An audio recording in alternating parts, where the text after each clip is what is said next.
सभी बच्चों का फिर से स्वागत है स्टडी रूम पे। हम पढ़ रहे थे अध्याय 12 आपके विज्ञान का, और फिजिक्स का अगर मैं कहूँ तो फिजिक्स का हुआ ये अध्याय 5, जिसका नाम था साउंड। और साउंड के बारे में हम जान चुके हैं, साउंड क्या है, साउंड के गुण क्या हैं। और आज हम इस अध्याय का तीसरा और आखिरी भाग पढ़ेंगे, जिसका नाम है ध्वनि का परावर्तन और मानव कर्ण। परावर्तन क्या होता है? परावर्तन रिफ्लेक्शन ही तो होता है। परावर्तन प्रकाश चैप्टर में भी आप लोगों ने पढ़ा था। परावर्तन क्या होता है? रिफ्लेक्शन। और अब आगे देखते हैं कि ध्वनि का परावर्तन होता है या नहीं। देखिए, इन्होंने भी ये सवाल पूछ लिया है कि क्या आपको लगता है ध्वनि प्रकाश की तरह परावर्तित होती है? क्या ध्वनि भी एक स्तर से टकराकर उससे रिफ्लेक्ट होकर वापस लौट आती है? क्या ऐसा आपको ऐसा लगता है या होता है या नहीं? इसके लिए इन्होंने एक प्रयोग दिया हुआ है, एक एक्सपेरिमेंट या फिर एक क्रियाकलाप दिया हुआ है। आपको क्या करना है? दीवार के सामने ऐसे मेज लगा देनी है, यहाँ पर घड़ी रखनी है। इसको हम सामान्य मान लेंगे, घड़ी रखनी है, घड़ी की आवाज ऐसे रखना है घड़ी को कि घड़ी की आवाज जाकर दीवार से टकराए, और अपने कान को फिर यहाँ रखना है और आपको देखना है क्या आपको आवाज सुनाई दे रही है या नहीं। यदि आपको आवाज सुनाई दे गई तो इसका अर्थ है कि ध्वनि में भी परावर्तन होता है। ध्वनि में भी क्या होता है? परावर्तन। ध्वनि भी किसी एक स्तर से टकराकर रिफ्लेक्ट होकर वापस आ सकती है। प्रतिध्वनि, इको। इको के बारे में आप सबने बहुत बार सुना होगा, बहुत बार आप पहाड़ों पर गए होंगे, सिनेमा हॉल में गए होंगे या किसी बंद कमरे में गए होंगे, तो आवाज गूंजती है। आवाज क्या होती है? आवाज गूंजती है। इको क्या है? आवाज का गूंजना ही तो इको है।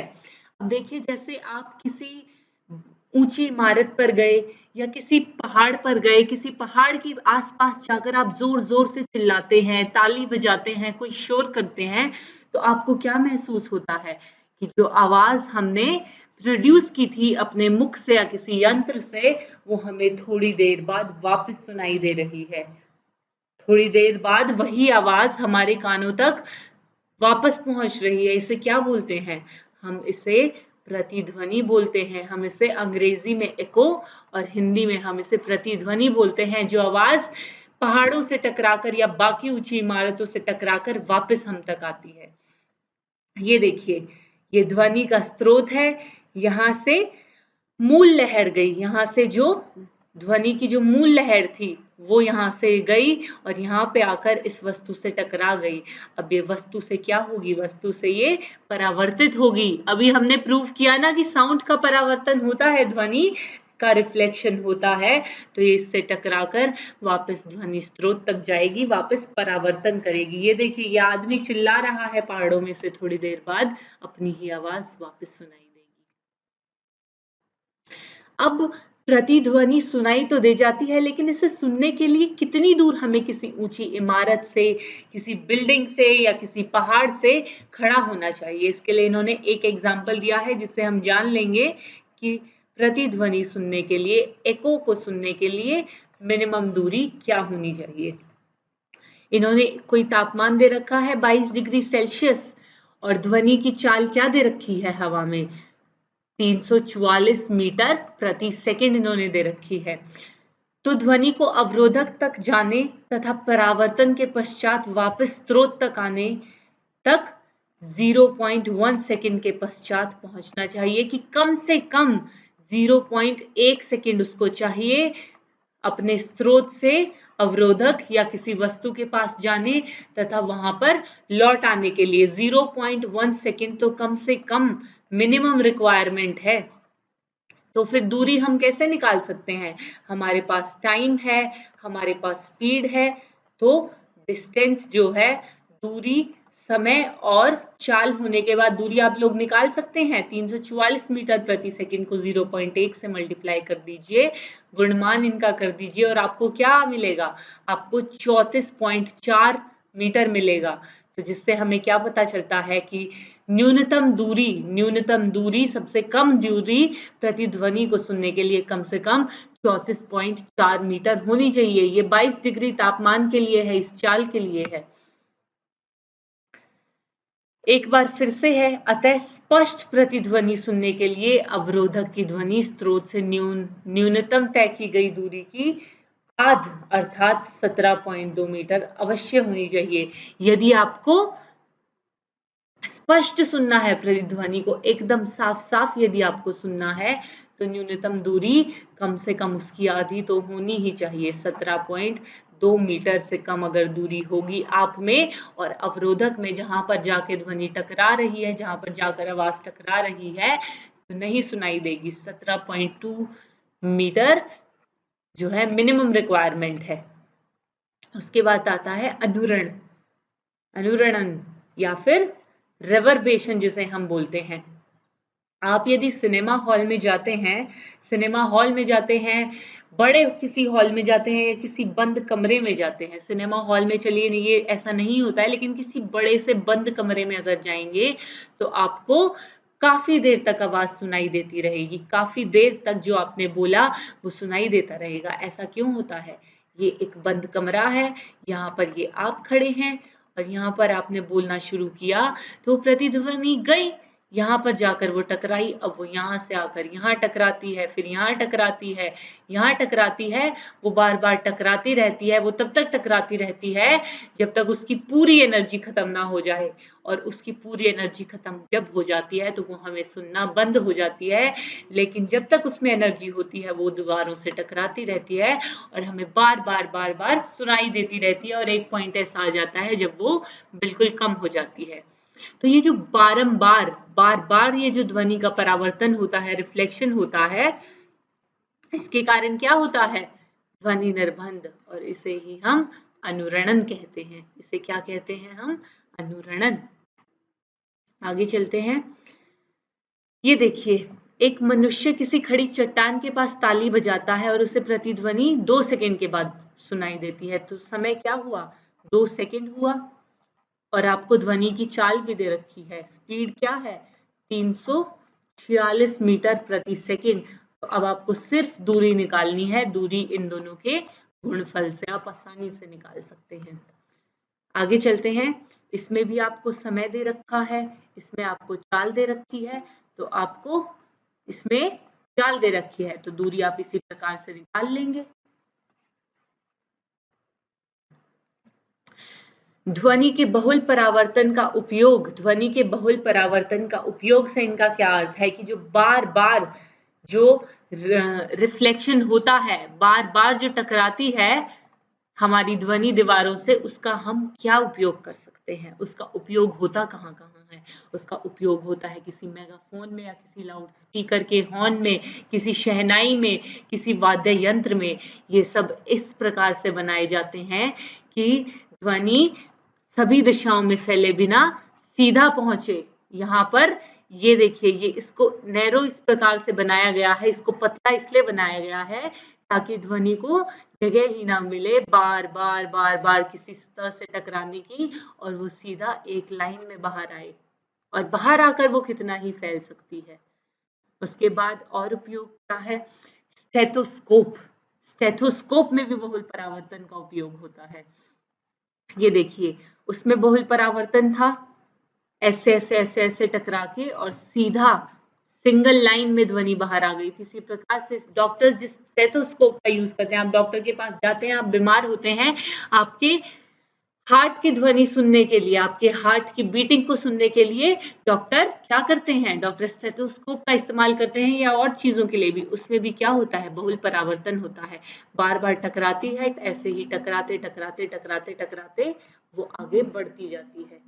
समझ रहे हैं आप? उसके बाद आगे देखते हैं। प्रश्न आपके सामने आ गया है कि विकराकार क्यों होता है? इस प्रश्न को सॉल्व कीजिए। विकराकार, मैं बता दूं, इसके पीछे रिफ्लेक्शन का या फिर परावर्तन का खेल है, तो उसे इस प्रकार से आप लोग सॉल्व करेंगे। अब है श्रव्यता का परिसर। श्रव्यता का परिसर से क्या अर्थ है? श्रव्यता का परिसर एक मुश्किल सा शब्द सुन के कंफ्यूज ना हो कि श्रव्यता का परिसर से क्या अर्थ हो सकता है। ये सिर्फ इतना है कि जो मनुष्य है, जो ह्यूमन बीइंग्स हैं, वो इस संसार की सारी आवाजें नहीं सुन सकते। आपको भले ही ऐसा लगता हो कि जो इतनी आवाजें धरती पर आती हैं, यदि हम स्रोत के पास मौजूद हो तो हम सुन सकते हैं। नहीं, ऐसा नहीं है। एक लिमिट है हमारी, एक लिमिट है कि हम इतने से इतनी हर्ट्ज की आवाजें सुन सकते हैं। हर्ट्ज क्या था? हर्ट्ज फ्रीक्वेंसी थी ना, हर्ट्ज फ्रीक्वेंसी थी।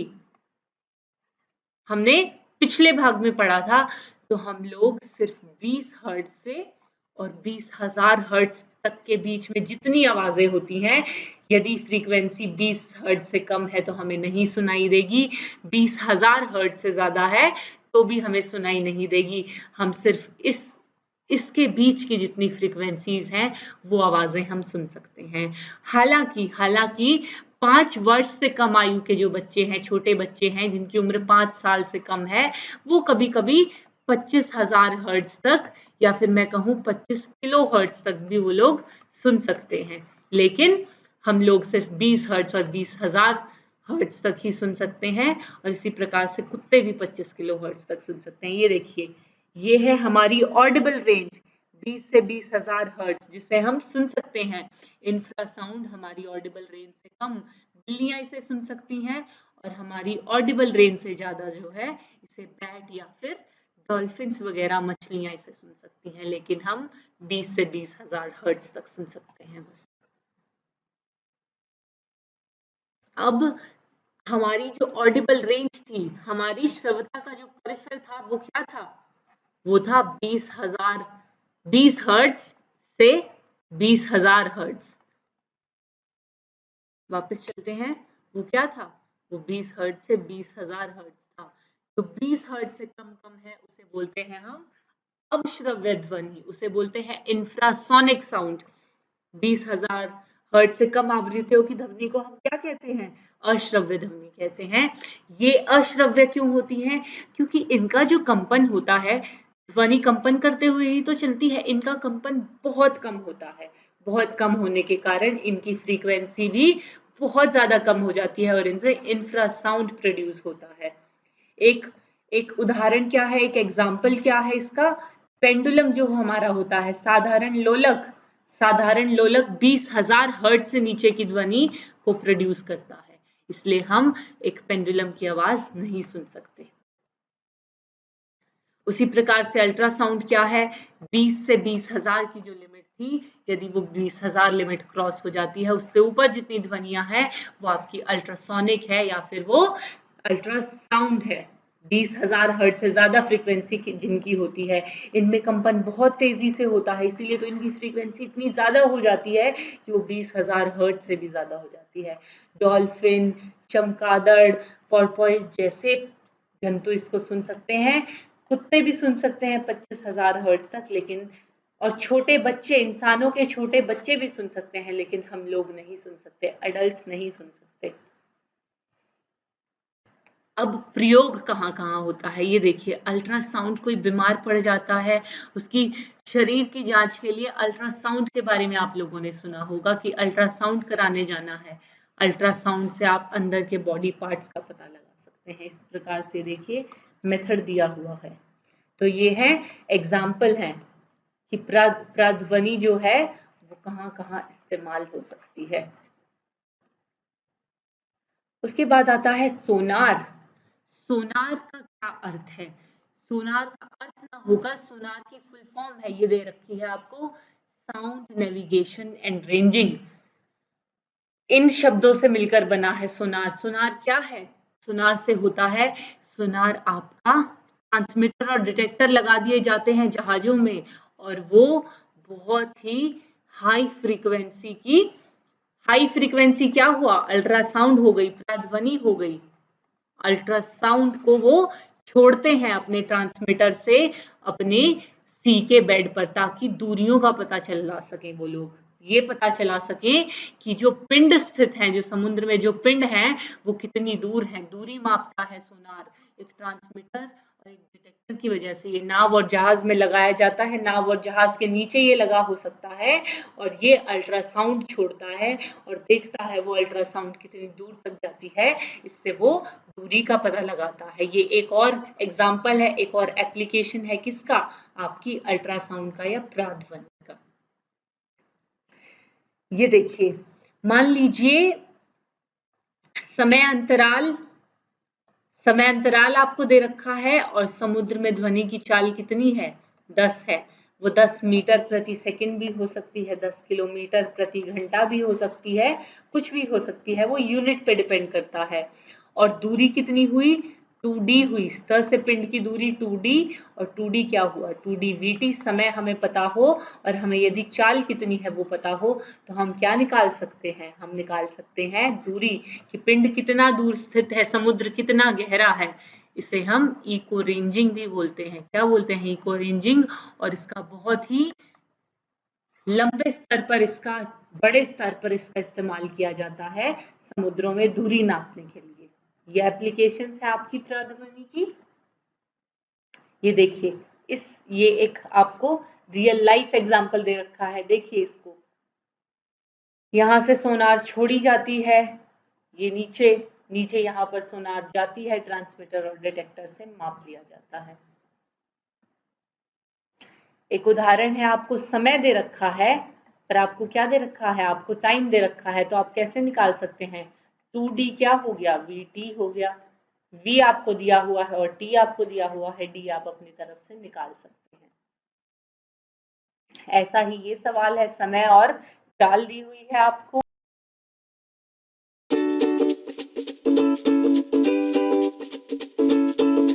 Have you ever wondered how sounds make their way from the source all the way to your brain? Take a trumpet, for instance. When it's played, it makes sound waves in the air.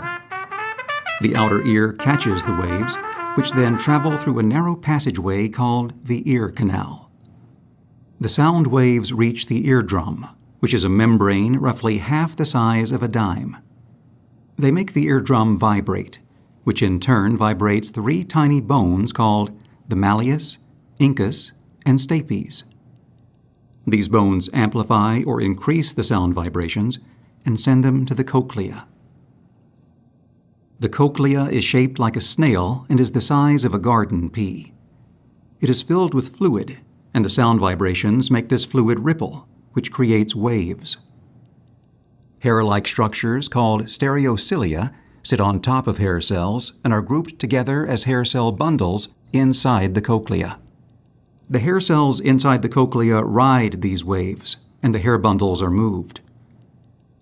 The hair bundle on top of the hair cell turns these movements into electrical signals. As the hair bundles are moved, ions rush into the top of the hair cells, causing the release of chemicals at the bottom of the hair cells. The chemicals bind to the auditory nerve cells and create an electrical signal, which travels along the auditory nerve to the brain. Different hair cells respond to different frequencies of sound.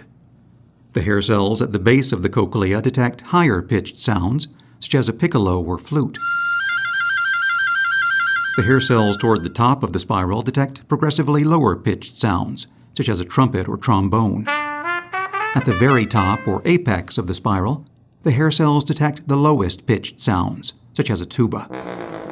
The auditory nerve carries the electrical signal to the brain, which interprets the messages as sounds that we recognize and understand.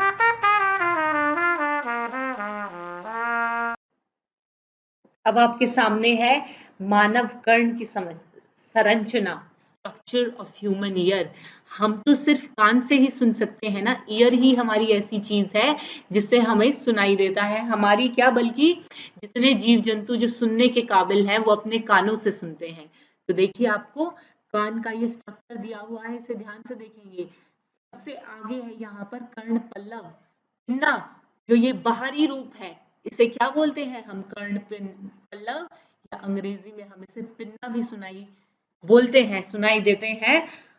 और इसका क्या काम होता है, sound को collect करना, ध्वनि को कलेक्ट करना। यहाँ से घुसती है साउंड हमारे कान में।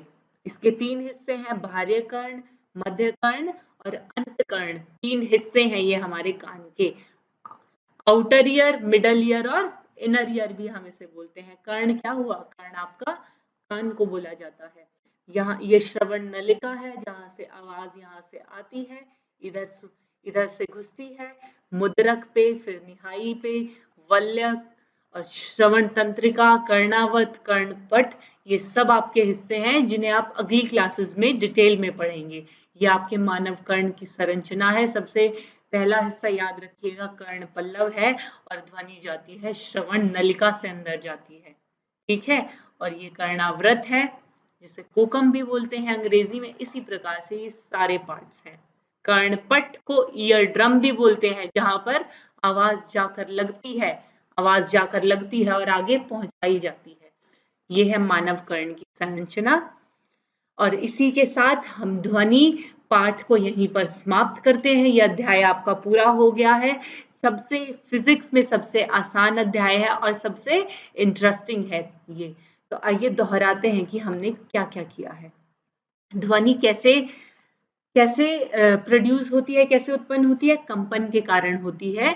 जब विभिन्न वस्तुएं कंपन करती हैं, वो कंपन आगे आगे आगे आगे बढ़ता जाता है और फाइनली हमारे कान तक आकर पहुंच जाता है। ध्वनि एक यांत्रिक तरंग है, एक मैकेनिकल वेव है, जिसको किसी न किसी माध्यम की आवश्यकता जरूर होती है। वो बिना माध्यम की क्या नहीं कर सकती है? बिना माध्यम की यात्रा नहीं कर सकती है। इसीलिए तो वो निर्वात में, वैक्यूम में कभी भी हमें कुछ सुनाई नहीं देगा। उसके बाद न्यूनतम दूरी, वेवलेंथ क्या है? वेवलेंथ वह न्यूनतम दूरी है जिस पर किसी माध्यम का घनत्व या दबाव आवर्ती रूप से अपने मान की पुनरावृत्ति करता है। वेवलेंथ, ये आपकी वेव है, इनके बीच का जो गैप है ये आपकी वेवलेंथ है। ये वो न्यूनतम दूरी है जिसमें घनत्व का दबाव या चढ़ाव जो है आवर्ती रूप में पुनरावृत्ति करता है। यहाँ पर पुनरावृत्ति करता है मतलब यहाँ पर घनत्व ज्यादा था, फिर कम हुआ और फिर से ज्यादा हो गया।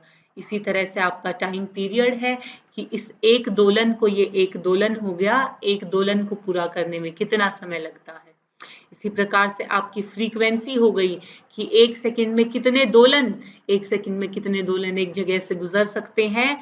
ध्वनि का वेग इस फॉर्मूले से आ जाएगा। ये संबंध है ध्वनि के वेग, आवृत्ति और तरंग दैर्घ्य में, वेवलेंथ में।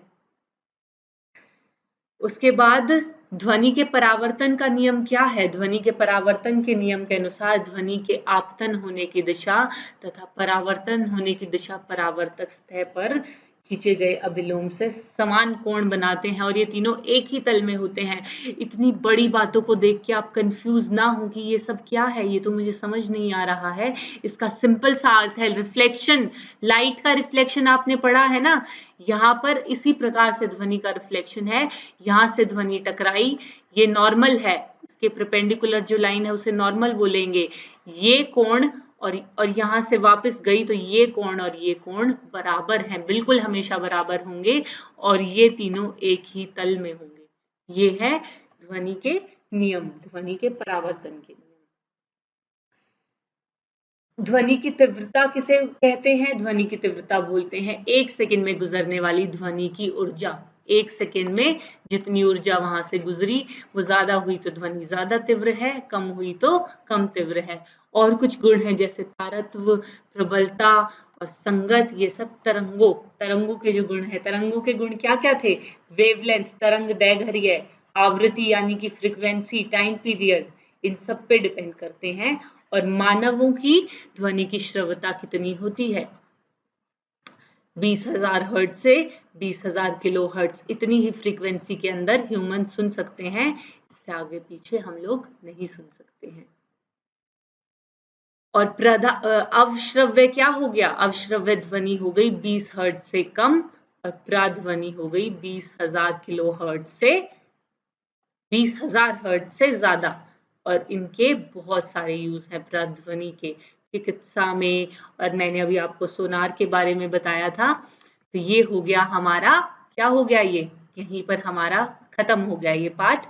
आगे अगली बार करेंगे। धन्यवाद। अगले पाठ में मिलते हैं आप सबसे। आज के लिए बस।